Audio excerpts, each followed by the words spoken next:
चुकीच्या पद्धतीने वसूल केलेला आरटीओ दंड चालकांना परत द्यावा, शिवपरिवहन आणि कामगार सेनेची मागणी। राधानगरी एसटी आगाराकडून एसटी चालकांकडून आरटीओ दंडाची रक्कम चुकीच्या पद्धतीने वसूल केल्याचा आरोप शिवपरिवहन, वाहतूक आणि कामगार सेनेकडून करण्यात आला आहे। या चालकांना विनापूर्व सूचना, शहानिशा न करता वसूल केलेल्या दंडाची रक्कम तात्काळ त्यांच्याकडे परत केली जावी अशी मागणी केली आहे।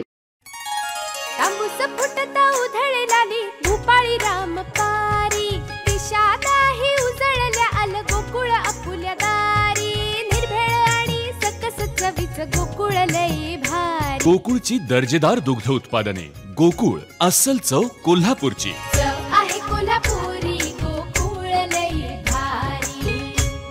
राधानगरी एसटी आगारातील 10 एसटी गाड्यांचा पासिंग आरटीओ विभागाकडून करण्यात आला। यात 28 चालकांकडून एकूण 2,07,000 रुपये दंड वसूल करण्यात आलाय।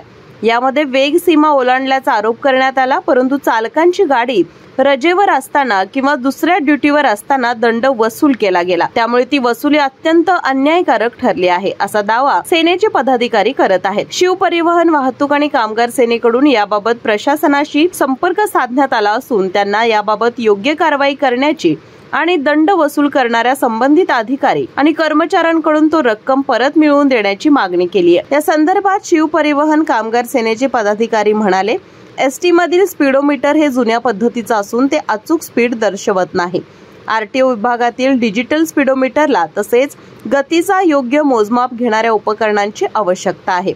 चालकांना गतीचं नेमकं ज्ञान नसताना त्यांच्यावर दंड लावणं चुकीचं आहे। शिवपरिवहन आणि कामगार सेनेच्या या मागणीवर प्रशासनाने योग्य कारवाई केली नाही तर अधिक तीव्र आंदोलनाची दिशा घेण्याचा इशारा दिला आहे। केके न्यूज साठी राधानगरीहून मिलिंद कांबळे। अशाच नवनवीन अपडेट पाहण्यासाठी आमच्या केके न्यूज चॅनेलला सबस्क्राइब करा।